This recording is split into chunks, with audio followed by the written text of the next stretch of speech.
भाई हम तो यहाँ पे नारे लगा रहे थे, बांग्लादेश वाले हमारे भाई हैं, हम एक ही हैं, भाइयों ने भी हमें नंगा कर दिया, थप्पड़ भी मारे हैं, घसीटा भी, और घसीटा भी इतना है कि शलवार भी फट गई है। ऐसे क्यों कर रहे हो यार तुम लोग हमारे साथ? आप तो समझ ही नहीं आती। अक्सर इनफैक्ट 2 साल पहले से हम ये कह रहे हैं कि इससे नीचे और कितना गिरेंगे, और हर दफा हमें हमेस कर देते हैं। वो खत्म ही नहीं हो रही, वो अम्यूजमेंट ही नहीं खत्म हो रही, नीचे से नीचे जाते जा रहे हैं।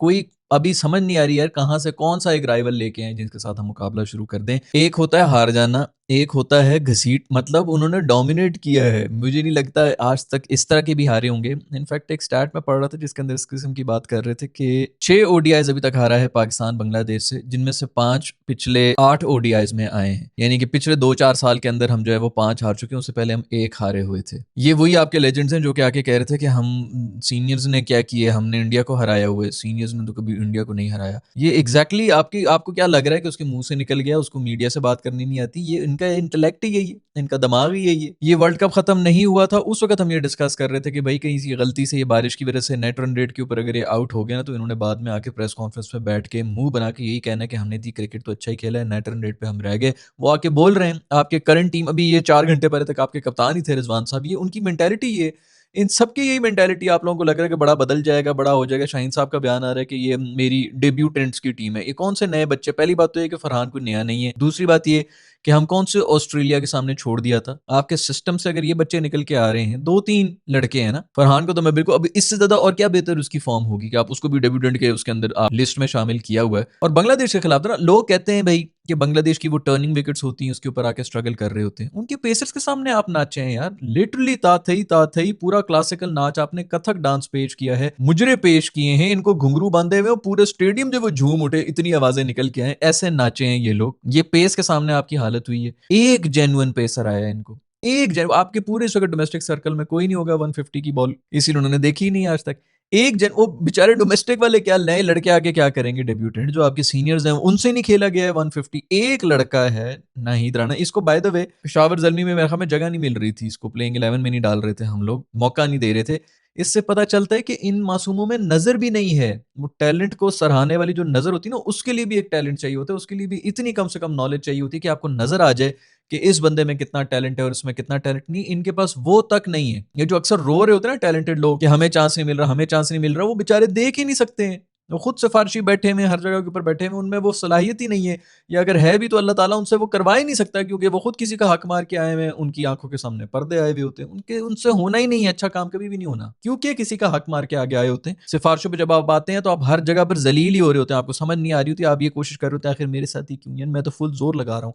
तू डिजर्विंग नहीं है भाई, तू जोर लगा भी ले, तूने जलील ही होना है। उनको नजर नहीं आ रहा। ये अभी जो 3 लड़के थे जो खेल रहे थे, मैं बात तो नहीं करना चाहूंगा, मतलब ठीक है बच्चे ही हैं, अभी आगे उनका बड़ा फ्यूचर है ये वो। मेरा सिर्फ एक यही सवाल है कि यार क्या जरूरत है? आप लोगों को याद होगा मैंने पहले एक वीडियो बनाई हुई थी, बल्कि काफी अरसा में, तकरीबन 1-1.5 साल में बोलता रहा हूँ कि पाकिस्तानी बैटर्स को जब तक ये 30 साल के ना हो जाए ना, इनको इंटरनेशनल में डालना ही नहीं चाहिए, क्योंकि ये दिमागी तौर पर बहुत ही मेच्योर गेम है। इधर वो मेच्योरिटी ही नहीं है। वो मैं इतना तंग हो गया था कि ये वाली डिबेट तो मैं कर ही नहीं रहा था कि भाई इनके 1000 रन हों कि 2000 रन हों फर्स्ट क्लास के अंदर, डोमेस्टिक के अंदर। मैं तो एज के ऊपर आ गया था कि यार इन्होंने 6-6 हजार रन भी बनाए हुए हों, जब तक इनकी उम्र भी 30 साल ना हुई, जब तक ये पक्के भी ना हो गए हों जहनी तौर पर, तब तक इनको डेब्यू कराने की जरूरत ही नहीं है। इधर यार 4 इनिंग्स खेल रहे हैं, अब वो मतलब और उल्टा चले गए हैं। पहले बात हो रही थी कि भाई इनकी उम्र ज्यादा होनी चाहिए, अब ये उम्र को तो छोड़ो, 4-4 मैचेस, 14-14 मैचेस ये खेल के वो फर्स्ट क्लास के वो टीम के अंदर आए हुए। 1000 रन नहीं बने हुए होते इनके, और ये लोग टीम के अंदर आए हुए जी। ये टॉप स्कोरर है जी, ये पिछले 4 घंटे के अंदर टॉप स्कोरर ये था, पिछले 3 मिनट के अंदर टॉप स्कोरर ये था। ये इस किस्म के हमें स्टैट्स दिखा दिखा के टीम के अंदर घुसा रहे हैं। अब इनको जाया कर देंगे, 2-4 सीरीज के अंदर करेंगे, ये ख्वार हो जाएंगे, क्योंकि आधे पक्के में, मतलब आपके यार कहीं पे भी दुनिया में, ऑस्ट्रेलिया में भी डेब्यू होते हैं, साउथ अफ्रीका में भी डेब्यू होते हैं, इंडिया में डेब्यू होता है ना, हमेशा दिमाग में होता ही यही है कि यार अगर ये निकल के आया है पूरे सिस्टम से तो पक्का प्लेयर ही है। तो पहले मैच के अंदर मतलब लिटरली वो डेब्यूटेंट्स जो है वो ज्यादा बेहतर परफॉर्मेंस दे रहे होते हैं, क्योंकि उनके पास प्रेशर भी कोई नहीं होता। आपके सीनियर्स कहते हैं खुल के खेल, और वो खुल के आके मार भी रहे होते हैं। और होता भी यही है कि उनके डेब्यूटेंट्स परफॉर्म कर लेते हैं, और उसके बाद फिर जाके उनकी थोड़ी बहुत वीकनेसेस आती हैं, तो वो फिर निकल जाते हैं टीम से कि नहीं भाई इसमें वो वाली बात नहीं है। वो परफॉर्म करके निकल रहे होते हैं, क्योंकि उनकी, हमारे है ही नहीं यार, हमारे पास नजरें ही नहीं है कि जो देख सकें यार किसको लेना है किसको नहीं लेना। अभी आपके यही जो देखो प्रॉब्लम, ये हम भी यही कह रहे हैं कि नए लड़के लेकर आओ, लेकिन जैसे हमने बात की थी अभी शाहिद अफरीदी ने जो नाम लिए हैं, हम जो कह रहे हैं कामरान गुलाम किधर है यार, मतलब उसने कितने मैच उसने खेल लिए? आप एक एक साल जो ऊपर नीचे कर करके उनको डाल रहे हैं, वो नहीं, सऊद शकील नहीं है। तैयब ताहिर नहीं है, इस किस्म के कितने नाम हैं जो कि हैं ही नहीं। अभी वैसे भी ओडीआई के अंदर तो आपका साइम भी होना चाहिए था, फ़खर भी होना चाहिए था, अगर उन सबकी इंजरियाँ नहीं खत्म हो रही।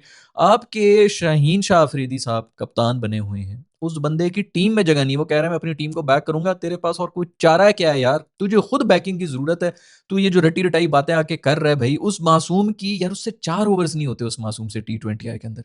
आप लोगों ने ओडीआई के अंदर उसको डाला हुआ है, वो मेंटली तो छोड़ो, वो मेडिकली भी नहीं फिट है। जो बंदा बॉलिंग के लिए मेंटली फिट नहीं है, आपने उसको लीडरशिप रोल दिया हुआ है। ये आपका वर्ल्ड कप की टीम बना रहे हैं, ये आगे लेके जाएँगे कि जी आपका वर्ल्ड कप। यार या तो हम पागल हैं, मैं लिटरली मुझे ये लगता है कि मैं ही पागल हूँ यार, ये जो मुझे देखने वाले हैं, आप लोग सब पागल हैं। ये बिल्कुल ठीक ही होंगे, ये कुछ सही ही कर रहे होंगे, ऐसे कैसे हो सकता है? ये बाय द वे आपके वो ज़बरदस्त क्रिकेटर्स हैं जिन्होंने पूरी उम्र क्रिकेट खेली है। ये जो एक आर्गुमेंट देते हैं ना, उसने कभी बल्ला पकड़ा है, वो कभी ग्राउंड के बीच में गया भी है जो वो ये बात कर रहा है। ये सब वो हैं जो बल्ले पकड़ के बैठे हुए हैं, जो ग्राउंड के बीच में ही बहुत रहे हैं। ये इनका इंटेलेक्ट है, ये दिमागी तौर पे यही है। जो काबिल जितने भी थे ना इनके जो क्रिकेटर्स थे जिन्होंने बाकी बल्ला पकड़ा है और बीच में गए हैं, वो थूकते भी नहीं है इन पोज़ीशंस के ऊपर। वो अपने लगे हुए कोई कमेंट्री कर रहा है, कोई इधर कोचिंग कर रहा है, कोई उधर कोचिंग कर रहा है। उनको पता है इस गंद में पढ़ने की क्या ज़रूरत है? पैसे भी डबल उधर हैं, मज़े भी उधर ज़्यादा हैं। इधर सिफ़ारिशें हराम पता नहीं क्या कुछ चल रहा होता है। आप अगर कोई किसी की सिफ़ारिश के आप डर रहे हैं अगर किसी से, कोई बहुत बड़ा कोई रेफ़रेंस आ गया है, तो आपने अपनी जॉब के साथ तो नाइंसाफ़ी की ना। आपने तो हराम कमाया है। उनको कोई फ़िक्र ही नहीं है, वो क्यों करें भई, इस गंद में क्यों आके पड़े? ये जो आपके जितने भी एक्सपर्ट्स बैठे हुए हैं, ये अपने ज़माने में भी रेलू-कट्टे प्लेयर्स ही रहे हैं। तभी ये रेलू-कट्टी टीम आपको नज़र आ रही होती है, अभी सोच रहे होते हैं कि क्या कर रहे हैं। ये तो बोले ही मत किसी को कि उसने कभी क्रिकेट नहीं खेला, तो उसने कभी बल्ला नहीं उठाया, वो नहीं किया। ये बल्ले उठाए हुए हैं, जिनकी ये आपको देखें जो प्रोडक्ट्स हमें मिले हुए हैं। मुझे तो यार उनके लिए दुःख हो रहा है जिन्होंने अभी 2-2 सौ करोड़ के अंदर ये टीमें खरीदी हैं पीएसएल की। वो नए-नए सारे जो ओनर्स आए हैं, वो अब इनको ज़बरदस्ती वो क्या एक्सपेक्ट करेंगे कि ये पाकिस्तानी अवाम जो है इनको देखने के लिए आएँगी, इन सुपरस्टार्स के लिए आएगी। इससे वो अपना जो है पैसे को कैश करेंगे। पूरे का पूरा आपने क्रिकेट का बेड़ा गर्क कर दिया। आप पीएसएल के ही बेसिकली हीरोज़ हैं। वहीं पे जिस हमने कल की वीडियो बनाई थी, इश्तिहारी सुपरस्टार्स हैं। उनको अब इश्तिहार मिल-मिल के अब वो जो है उधर से वो ओनर्स तो इसी तरह पेश करेंगे कि ये दुनिया का सबसे बेस्ट है, क्योंकि उस मासूम के तो पैसे लगे हुए हैं। उसने तो अपनी कुल कायनात लगा दी है इसी टीम के ऊपर। आगे स्पोर्ट खत्म हुई पड़ी है। कोई हद होती है यार। थर्ड क्लास भी अब सीरियसली पता नहीं कितने सालों से मैं थर्ड क्लास कर रहा हूँ। अब हम फोर्थ से फिफ्थ क्लास चले गए। ये बाय द वे हम ओडीआई की फोर्थ रैंक टीम है, जो 3 टीमें खेलती हैं उसके अंदर हम चौथे नंबर के ऊपर हैं। और बांग्लादेश जो है 10वीं रैंक। बांग्लादेश अभी तक क्वालिफाई नहीं किए है नेक्स्ट वर्ल्ड कप के लिए, और हम उनसे इस तरह डोमिनेट होके हारे हैं। यार 50 मतलब ये अभी टी20 आई के अंदर 250 रन बनाए इंडिया ने। अब तो इतने रन टी20 आई के अंदर नहीं बनते, हमसे 100 रन नहीं हुए हैं ओडीआई के अंदर। लोग कह रहे होते हैं ना यार ओडीआई का कोई फ्यूचर नहीं है, ये बहुत लंबा फॉर्मेट है। हमने कह दिया भाई हम फ्यूचर बना देते हैं आपको, हम आपको 20-20 ओवर्स का ही मैच करा देते हैं ओडीआई के अंदर, हमारी मर्जी भी, हमें पता है कि किस तरह ओडीआई को रिवाइव करना है। हमने वो रिवाइव करा दिए। अफ्तारी से पहले पहले मतलब उन्होंने प्लान इस तरह किया हुआ था कि इनिंग्स ब्रेक के ऊपर आके जो है वो ब्रेक होगी, रोजा खुलेगा, उसके बाद अगला जो है वो अफ्तारी के बाद इनिंग शुरू होगी। अफ्तारी से पहले पहले पूरा मैच खत्म होकर ओपे जान दें भाई। पूरे के पूरा बांग्लादेश जो है वो नाराज बैठा हुआ। उन्होंने कहा यार रोजे के बाद ही जाएंगे, भूखे पेट क्या हमने वहां पे बैठना है। रोजे के बाद जिन्होंने तैयारी की हुई थी उनको मैच ही नसीब नहीं हुआ है। जिन्होंने टिकट खरीदे हुए थे उनको मैच नसीब नहीं हो रहा कि मैच खत्म हो गया। और यार मतलब थोड़ी सी शर्म कर लो, 110 115 रन आपने बनाए हुए थे और कुछ नहीं, आपने हार तो जाना था। कोई 5-1 भी आउट किए हो ना, पहले भी इस तरह हुए हैं, बैटिंग कोलैप्स भी हुए हैं, आपके बॉलिंग आके जो है 5-1 आउट कर लेती, पता चलता है कि ठीक है भाई आज हमारा बुरा दिन था, लेकिन हमने अगर 150 ही बनाए होते तो तुम लोग फंस गए थे। अब वो भी सिचुएशन खत्म हो चुकी है। ऐसे कुत्ते की तरह ज़लील होके हम हार रहे हैं। सोचो ज़रा, ये बांग्लादेश के बारे में ये बात करते हैं कि भई वो टर्निंग विकेट्स होती हैं, टर्निंग विकेट्स, और उनके पेसर से आप ज़लील हुए। नाचे, डरा के आउट किए उसने रिजवान साहब को। हर एक लड़के को बाउंसर मारे, बल्कि लगे भी हैं। फ़हीम को तो सर्वर में कोई लगी भी है। हमारे शाहीन शाह अफरीदी साहब दुनिया के प्रीमियम फास्ट बॉलर जो हैं, इन्होंने मैं हमें चौथे ओवर के अंदर आके कोई पहला बाउंसर कराया। उल्टियाँ निकली हुई थी हमारे बैटर्स की, शॉर्ट बॉलें मार-मार के। अभी सोचो कि यही यही सारे बच्चे जो हैं आप ऑस्ट्रेलिया में एक दफ़ा लेके चले जाएँ। ये बेहोश हो जाएँगे यार, ये मिर्गी का दौरा इनको पड़ जाएगा उधर ही। भाई थोड़ी तमीज़ से चेस कर लेते। तुम लोगों ने आके मतलब 10-10 रन्स पर ओवर के हिसाब से मार-मार के उन्होंने चेस किए यार। लिटरली वो जो सब होता है ना ऑस्ट्रेलिया वगैरह के साथ, वो फिर रगड़ रहे होते हैं, मुँह आपका रगड़ रहे होते हैं बालों से पकड़ के ज़मीन के ऊपर। एग्ज़ैक्टली वही रगड़ा है। 40 पे पहला आउट हुआ था। 40 रन्स तक कोई आउट ही नहीं हुआ था और फिर हम ऑल आउट हुए हुए थे। 90 के ऊपर 9 आउट थे। अल्लाह की कसम, मतलब लोग कह रहे होते हैं इतनी बैटिंग क्यों भरी हुई है हमारे कोच ने। ये एंड में फ़हीम अशरफ ने 37 रन्स बनाए हैं। आपके 114 रन्स के अंदर 37 यानी तकरीबन 40 रन्स जो हैं फ़हीम अशरफ के हैं, जिसने एंड में आके बना दिए थे। वरना सोचो हमसे 70 रन्स बन रहे थे, हमारी पूरी टीम आउट हो रही थी। 40 के ऊपर पहला आउट हुए, 70 के ऊपर हम ऑल आउट हुए हुए थे। और था भी इसी तरह, 80 के ऊपर 8 थे, 90 के ऊपर 9। हर 10 रन्स के बाद जो है वो 1 विकेट गिर रही थी। ये हमारी औकात है। हमसे 100 नहीं हो रहा। ये जो कह रहे होते हैं बैटिंग की ज़रूरत नहीं, बैटिंग ओ भाई ये आज हम कर लेते ना, ये भी मैं आपको एक बात बता दूँ, ये इन्होंने आज अगर 250 रन ही बनाए हुए होते, तो इनसे वो भी डिफेंड नहीं होना था।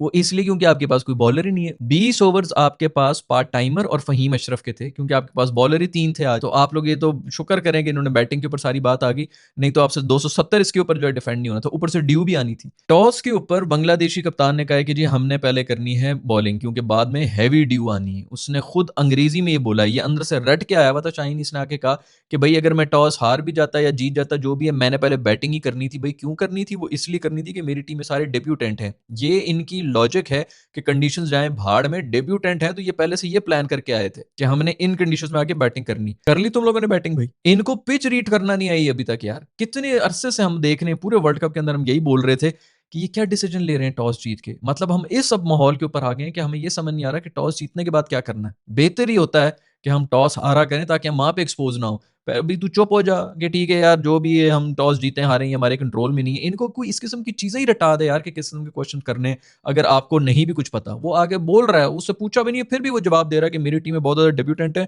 मैंने इन एनी केस बैटिंग ही करनी थी। बहुत जबरदस्त बैटिंग करके गए आप। अजीब थर्ड क्लास टेक्निक। अच्छा बंदा कहे जी बॉलें बड़ी जबरदस्त नहीं है, बाकी रीड नहीं हो रही। मैं हमें एक रिजवान को अच्छी बॉल पड़ी थी, बाकी बंदा कहे कि यार चलो बॉलिंग होगी किसी दिन, बड़ी अच्छी बॉलिंग हो रही है, डिसेंट ना बॉलिंग थी, ऐसी भी कोई नहीं है कि वो। लेकिन इतनी घटिया बैटिंग, इतनी घटिया शॉट सिलेक्शन यार, पता नहीं कब तक हम यही बोलते रहेंगे कि घटिया शॉट्स हैं, घटिया शॉट्स हैं। जिस तरह आउट हुए आप उठा के देख लें हाइलाइट्स, वो बॉलिंग क्या है, उनके ऊपर शॉटें क्या चल रही हैं। अभी भी सब बैटिंग जो है वो आपके फहीम अशरफ ने एंड में आगे की, और शुरू में ब्रैकेट का जो मुंह था वो था साहिबजादा फरहान। वो अभी भी वही बना के गए, 30 रन उसने बनाए और नीचे से इसने आके 40 रन बनाए। वही जो 2 ब्रैकेट्स हमारी लग जाती ना आगे पीछे, बीच में सारा के सारा नील बट्टा सन्नाटा। वो साहिबजादा फरहान के बारे में कह रहे थे T20 आएगा बेटर है, उसने पूरी टीम चला रहा था, वो ओडीआई में भी आगे वही चला रहा है। वरना आपका स्टार्ट भी नहीं होना था, आपसे 40 रन नहीं होने थे। पता नहीं क्यों आधे पक्के बच्चे जो हैं उनको आप लोग डाल लेते हैं यार टीम के अंदर। उनको थोड़ा सा टाइम दो। मतलब मैं कितने अरसे से लगा हुआ हूं कि एज लिमिट लगा दो यार। मतलब आई नो कि ये अनरियल डिमांड है, लेकिन बेसिकली पॉइंट ये था मेरा कि 5-5 हजार इनके रन हो के डोमेस्टिक के अंदर, 1000, 1500, 2000, 3000 इस तरह कोई रन हो इनकी, कम से कम उम्रें भी 30 साल हो, 10-10 साल उन्होंने वहां पे खेला हो, तो उनको कुछ समझ आएगा कि अच्छा बैटिंग किस तरह होती है। अब इंटरनेशनल यार भी ये आगे जो आएंगे बड़ी बड़ी टीमें, वो एक एक बैटर के लिए इनके पर क्या वो वर्किंग वैसे करते होंगे यार। एक एक बैटर की उन्होंने पूरी वर्किंग की होती है। इधर मैंने बॉल फेंकनी, इधर मेरी फील्ड होगी, मैं एक चौका खाऊं, 2 खाऊं, 3 खाऊं, 6 खाऊं, मैंने इधर ही बॉल कराते रहना है। और ऐसे कभी हुआ है कि हमने किसी टीम को जिस तरह 6 चौके मारे हों? हो ही नहीं सकता। हम वैसे ही प्रेशर के अंदर आगे, क्योंकि वो चौके भी तब मार रहे होते हैं प्रेशर रिलीज करने के लिए कि यार किस तरह निकलो भाई, मैं तो बिल्कुल फंस गया हूं। उसी चक्कर में हम एक मार लेंगे, 2 मार लेंगे, तीसरे में वैसे ही आउट होना होगा।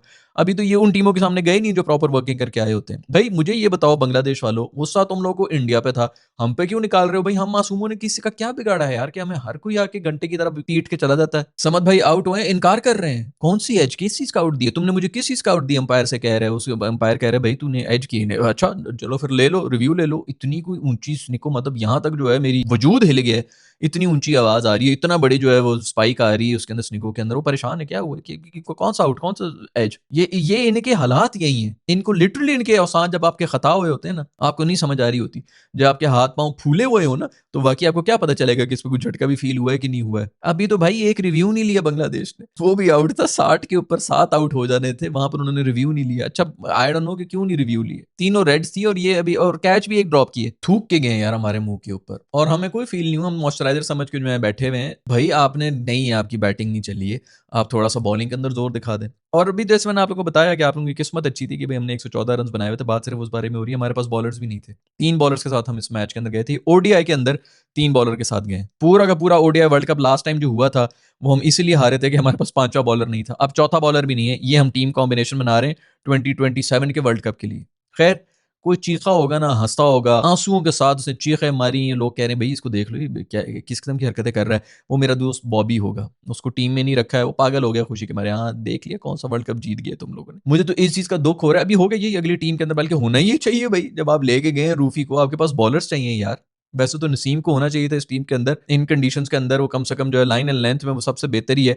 बट रूफी को आज बाहर किया हुआ था। इसका मतलब है कि रूफी से प्रॉब्लम कोच साहब को है, वरना शाहीन के बेस्ट फ्रेंड होके वो बाहर हैं। शाहीन साहब कप्तान है। शाहीन भाई मतलब चेज कर रहे हैं 114, वो चेज कर रहे हैं, फिर भी पहले ओवर के अंदर 10 रन खा रहे हैं। कोई थोड़ी सी दिखा दे यार, तू दिखा देगे भाई, ऐसे आसान थोड़ी होता है। चलो बाकियों को फिर भी मार लोगे, मैं तो प्रीमियम फास्ट बॉलर हूं, मैं टीम का कप्तान भी हूं। भाई उनके पेसर्स पाकिस्तान को पाकिस्तान में नंगा करके गए थे। ये तो अब उनकी कंडीशंस आ गई हैं। और हम यही जो रो रहे होते थे भाई कि ये टर्निंग विकेट्स बना देते हैं, कहाँ है टर्निंग विकेट्स भाई? अब इन कंडीशन के अंदर भी हमने नहीं खेलना, टर्निंग के अंदर भी नहीं खेलना, तो फिर हम बांग्लादेश, और वो भी तो आए हैं ना, वो बैटिंग करके गए हैं। ये जो 2 आउट हुए हैं ना उनके, वो भी तब एक दूसरा तब आउट हुआ जब पीछे कोई 3-4 रन रह गए थे। उसी से मुझे याद है फ़हीम अशरफ जो है हमारे लीडिंग विकेट टेकर भी हैं और हमारे लीडिंग स्कोर गेटर भी हैं। मेरे ख्याल में फ़हीम अशरफ को मैन ऑफ द मैच मिलना चाहिए था, जैसे हम लड़ रहे थे कि शाहजादा फरहान को क्यों नहीं मिला है मैन ऑफ द सीरीज, उसी तरह फ़हीम अशरफ को इस मैच का man of the match award मिलना चाहिए। मुझे तो सिर्फ इस चीज़ के ऊपर हंसी आ रही है कि एक कोई जेन्युइन पेसर आया और इनकी शलवार के नारे टूट गए भाई। ये लिटरली ये खुली आंखों के साथ कोमे में चले जाएंगे ऑस्ट्रेलिया के अंदर गए, ये वाली टीम अगर आप लेके जाए ना, और ये आपके डोमेस्टिक के सिस्टम से जो है टॉप स्कोर निकल के आए हैं ये सब बच्चे। अभी कंफर्म ये नैरेटिव आया हुआ होगा, मैं आपको लिख के दे रहा हूँ, ये नैरेटिव न्यू बच्चे हैं, न्यू टीम है, फलानी है, ये है वो है। ये आई वोंट बी सरप्राइज्ड कि भी तीसरे मैच के अंदर ना बांग्लादेश भी अपनी न्यू टीम खिला दे। पहले तो हम कह रहे थे ना बड़ी टीमें जो है वो अपनी बी सी टीम भेजती हैं, अब बांग्लादेश भी जो है वो हमारे खिलाफ अपनी जो बेंच स्ट्रेंथ है उसको यूज कर रही होगी कि भाई इनको यूज कर लो। पता नहीं कौन से शेन वॉन और मैगरा थे जो बॉलिंग करा रहे थे और हमारे जो है टोटली एक्सपोज हो गए। उनके सामने एक्सपोज होते हुए ना कहीं ये भी होता था कि यार चलो यार बहुत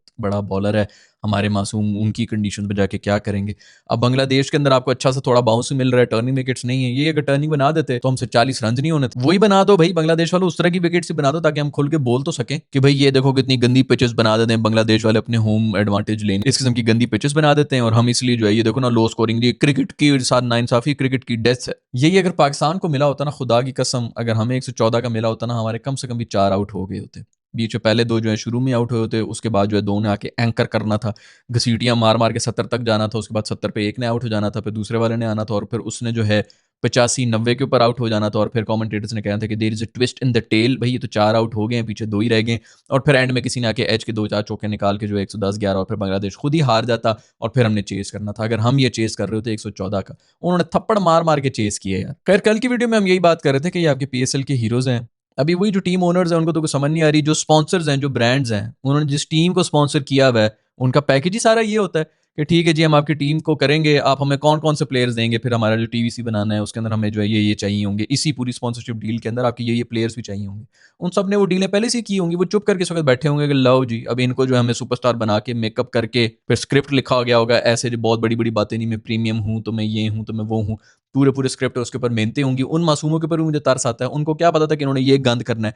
को ऐसा तो होता नहीं है कि जी परसों से पीएसएल शुरू है तो आज मैं बैठ के लिख रहा हूँ वो कर रहा हूँ, कब से 1.5 महीने पहले से सब कुछ प्लान हुआ हुआ होता है, पता नहीं कौन कौन से ड्राफ्ट बने होंगे, अप्रूव हुए होंगे, इनकी शूटिंग की तैयारियां हो रही होंगी, डायरेक्टर वायरेक्टर पूरा सेट पता नहीं इधर लेके जाओ उधर लेके जाओ, क्या कुछ तैयारी कर ली होगी। ये आपके सुपरस्टार्स की हालत है। वो मासूम तो फंस गए, ब्रांड भी फंसा हुआ है, टीम ओनर भी फंसा हुआ है जिसने पैसे दे दिए, क्योंकि टीम ओनर ने भी पैसे दिए हैं, ब्रांड्स ने भी पैसे दिए उनको स्पॉन्सर करने का, बस कोई फंसे हुए नहीं है तो वही हमारे सुपरस्टार्स ही हैं इश्तेहारी। खैर वो रिजी भाई जो है बेहतरीन किस्म की इनिंग्स खेल के गए, उनसे पूछ लो भाई ये इंडिया वाले मैचेस तो आप नहीं देखते हैं, ये पाकिस्तान वाले मैचेस देखते हैं, अपने वाले मैचेस देखते हैं कि आप लोग क्या वो क्रिकेट ही नहीं देखते होंगे, उनका वैसे भी फुल टाइम कोई और काम ही है, वो तो ये पार्ट टाइम क्रिकेटर है भाई। खैर ये जब टीम अनाउंस हुई थी ना तभी हम ये बोल रहे थे कि भाई ये बाकी सब तो ठीक है, इसमें बैटिंग कौन करेगा। आज आप लोग ने देख लिया कि क्या जबरदस्त बेहतरीन बैटिंग हुई है आपकी। कप्तान साहब आपके जो हैं वो 114 डिफेंड करते हुए 10-10 रन पर ओवर के हिसाब से कुट्टे खा रहे हैं भाई। वो 35 रन खाने के बाद तो गर्म होती है उसकी मोटर, उससे आप लोग क्या एक्सपेक्ट करके बैठे हैं। और ये चला जाए 2027 तक जो ओडीआई का वर्ल्ड कप होने वाला है उस तक ही कम से कम अपनी इंजरियां तो खैर उन्होंने छुपानी ही है। और इंजरी क्या है, वो 130 के ऊपर बॉलिंग करा रहा है, पीछे क्या रह गया, होम्योपैथिक उसका रनअप रह गया, होम्योपैथिक किस्म की वो बॉल फेंक देता है। वो पेस में तो वो है नहीं कि बंदा का यार इंजर हो सकता है, इसको रेस्ट चाहिए, किस चीज का रेस्ट चाहिए, वो तो रेस्ट मोड में ही बॉलिंग करा रहा है। खैर भी पॉइंट यही है कि बांग्लादेश पाकिस्तान के खिलाफ 6 मैचेस जीता हुआ ओडीआई के अंदर, जिसमें से 5 आखिरी जो हैं ये 8 ओडीआई के अंदर आए हैं, तो इससे आपको पता चल रहा है कि आपकी टीम इस वक्त किधर है। लेकिन हाईलाइट यही है भाई कि हमने इंडिया को हराया है, हमारे सीनियर्स ने तो इंडिया को नहीं हराया है आज तक आईसीसी टूर्नामेंट के अंदर। ये अचीवमेंट ही काफी है। स्टार्स के इश्यूज हैं यार, आपके जो नए लड़के निकल के आ रहे हैं जिनके अभी तक सिर्फ और सिर्फ और कुछ नहीं तो कम से कम टेक्निक ही नजर आ रही होती है, वो जिस तरह खड़े हुए समझ आ रही है ना, फुटवर्क चल रहा है, वो तो समझ नहीं आ रही क्या सिखाया गया है अभी तक जो जितने भी एक्सपर्ट्स जो आपके डोमेस्टिक में बैठे हुए हैं। और अगर आपके स्टांस के ही इश्यूज हैं, आपको खड़ा ही नहीं, आपका सेटअप ही जो है वो खराब है, तो आप कैसे रन कर रहे हैं डोमेस्टिक के अंदर।